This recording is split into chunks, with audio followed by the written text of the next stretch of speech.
الرحیم فاسألوا اہل الذکر ان کنتم لا تعلمون.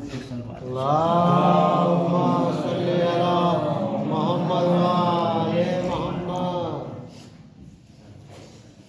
عزیزان گرامی، یقیناً ماہ مبارک رمضان بڑے آفتاب کے ساتھ، بہت ہی شان و شوکت کے ساتھ آپ کے درمیان میں آ گیا ہے، اور الحمدللہ یہ آپ کی قدر ہے، یہ آپ کی عزت ہے، حیثیت ہے کہ ہمارا اتنا بڑا پروردگار کہ جس کے مقابل میں کوئی بھی بڑائی نہیں ہے، کوئی بھی کبریائی نہیں ہے، وہ آپ کو دعوت دے رہا ہے. اس نے آپ کو دعوت دیا ہے. دعیتم فی، رسول اللہ فرماتے ہیں کہ اللہ تعالیٰ نے تم کو اس مہینے میں دعوت دے رکھی ہے. اور جو ہم نے کہا عزت اور شرف کی بات، تو آپ کے سامنے مثال ہے کہ اگر کوئی بڑا آپ کو بلا لے تو آپ اندر اندر بہت خوش ہو جاتے ہیں کہ واہ، ہماری یہ حیثیت ہے کہ ہم کو وزیر اعظم بلا رہا ہے، ہم کو وزیر اعلیٰ دعوت دے رہا ہے، ہم کو صدر جمہوریہ بلا رہا. حالانکہ یہ سب دو کوڑی کے، آپ نے ووٹ دے دیا تو بن گئے، ہٹا دیا تو ہٹ گئے. لیکن اس کے باوجود بھی ظاہری تھوڑا سا عزت دے کے جس کو بڑھا دیا.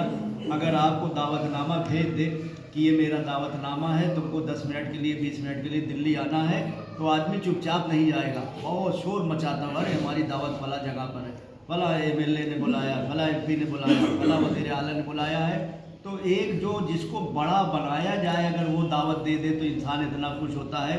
تو جو حقیقی معنی میں بڑا ہے، اللہ اکبر ہے، اس نے دعوت دیا ہے. اور دعوت بھی ایک دو دن کی نہیں، پورے مہینے بھر کی دعوت. اور خود آگے کہہ دیا رسول اللہ نے، اس لیے دعوت دیا کہ تمہاری مکرمت ہے، تمہاری عزت ہے، تمہاری حیثیت ہے. لے کرامت اللہ، اللہ تعالیٰ کے نزدیک تمہاری جو عزت ہے اس بنا پر تم کو دعوت دی گئی ہے. اور دعوت دینے کے بعد پھر دوسری بات یہ ہوتی ہے کہ یقیناً ہر چھوٹا انسان جب بڑے کے ہاں جاتا ہے تو کچھ امید لے کے جاتا ہے کہ یقیناً بڑے نے بلایا، اس کی حیثیت بہت زیادہ ہے، تو ہو سکتا ہے یہ تحفہ دے دے، یہ تحفہ دے دے، یہ تحفہ دے دے. تو سوچ سمجھ کے جاتا ہے. اور بہت سی چیزیں یہ بھی سوچ کے جاتا ہے کہ اگر نہیں ہوا تو ہم کہیں بھی دیں گے کہ ہمارے علاقے میں یہ کمی ہے، ہمارے محلے میں یہ کمی ہے. تو بڑا جب بلاتا ہے تو تحفہ دیتا ہے. اللہ تعالیٰ نے آپ کو بلایا تو تحفے کی گویا بوچھار کر دی ہے. اتنی زیادہ رحمت، اتنی زیادہ برکت، یعنی ایک ایک چیز پر آپ کو اتنا زیادہ مل رہا ہے کہ صرف اس میں آپ غور فرما لیں.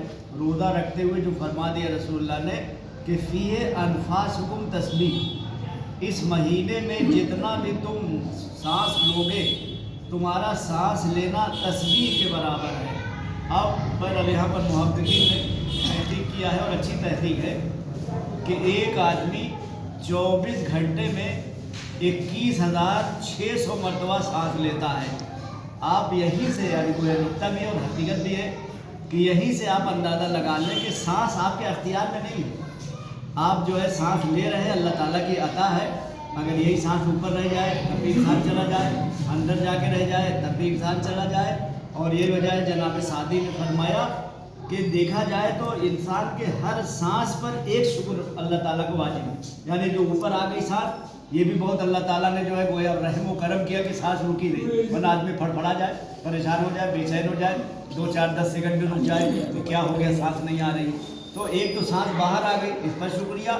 دوسرے یہ کہ جو سانس آپ نے اندر لیا، باہر سے آپ سانس لے جا رہے ہیں، اس پر تو اب یہاں پر آپ بار بار شکریہ نہیں ادا کر سکتے، چونکہ پتہ چلا کہ ہر 3 4 سیکنڈ میں آپ نے سانس لیا، ہر 2 سیکنڈ میں سانس باہر آئی، تو کتنا شکریہ ادا کریں گے.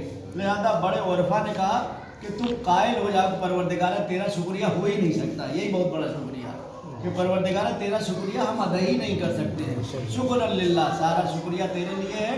تو محققین نے یہاں پر فرمایا کہ جو یہ رسول اللہ نے فرمایا، بہت بڑا خطبہ ہے، میں درمیان سے لے رہا ہوں کچھ جملے. فرمایا کہ فیہ انفاسکم تسبیح، تمہارا سانس لینا بھی اس کے اندر تسبیح ہے. محققین نے فرمایا، جو لوگ بہت مدقق ہیں، محقق ہیں، تحقیق کرنے والے ہیں، کہ انسان 24 گھنٹے میں 24 یعنی 21,600 مرتبہ سانس لیتا ہے. تو اب یہیں سے آپ اندازہ لگا لیں، جب اللہ تعالیٰ 24 گھنٹے میں بغیر کچھ کیے، بغیر محنت کے آپ کو اتنا دے رہا ہے، تو جو محنت کروا کے دے گا کتنا زیادہ دے گا.